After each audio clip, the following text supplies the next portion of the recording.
Good afternoon sir. Right అన్న, ఈరోజు శబ్దాలంకారాలలో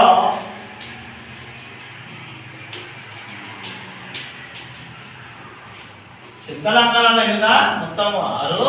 దాంట్లో మొదటిది వృత్యానుప్రాస అలంకారం గురించి ఈరోజు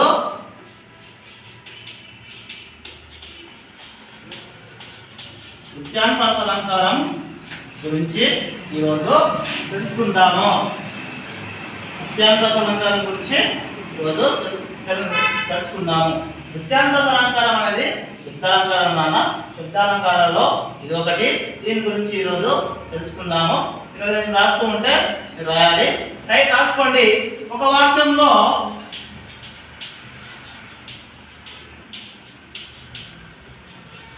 ఒక హల్లు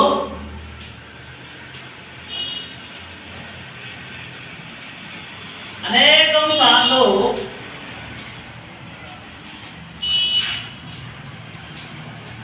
అంటే మరలా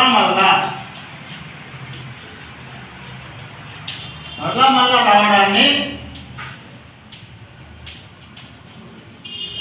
వృత్యానుప్రాస అలంకారం అంటారు.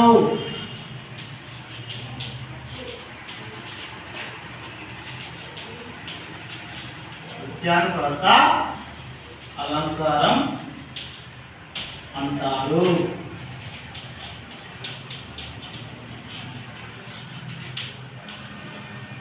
బాబు రాహుల్ రాసుకోవాలి, ఎగ్జామ్లో వస్తుంది, ఇంపార్టెంట్ ఇది.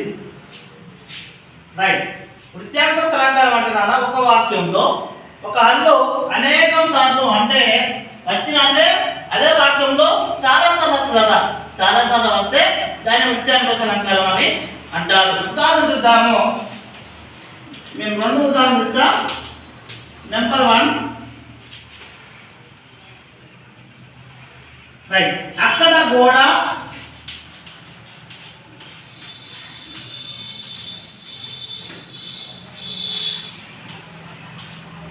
ప్రక్కకు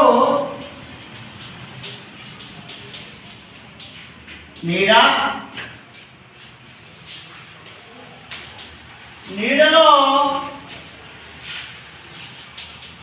ఉంది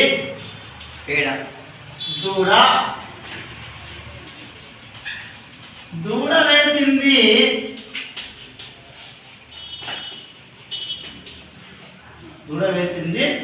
పేడ.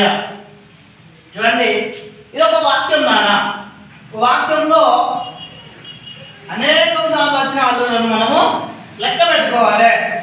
1 2 3 4 5 6 7 అంటే దీంట్లో ఈ వాక్యంలో అన్ని హల్లుల కంటే ఎక్కువగా వచ్చిన హల్లు డా. ఒక వాక్యంలో డానా హల్లు చాలా చాలా వచ్చింది కాబట్టి ఇది వృత్యానుప్రాస అలంకారం అవుతుంది. రైట్, ఇంకో ఉదాహరణ కూడా ఇస్తా. చూడండి పిల్లలు, ఉదాహరణ 2, చిటపట చినుకులు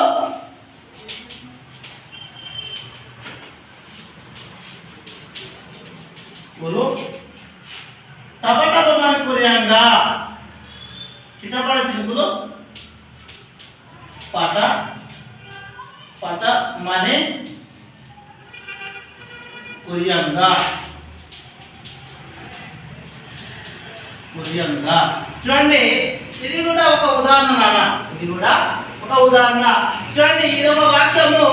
దాని హల్లు చాలా సార్లు రావడం అనేది జరిగింది. రైట్, ఒక వాక్యంలో ఒక హల్లు మళ్ళా రావడాన్ని వృత్యానుప్రాస అలంకారం అంటారు. ఈ 2 ఉదాహరణలను ఒకసారి చూడండి పిల్లలు. ఇక్కడ ఒక వాక్యంలో డానే హల్లు అనేక సార్లు వచ్చింది. ఇక్కడ టానే హల్లు అనేకం సార్లు వచ్చింది.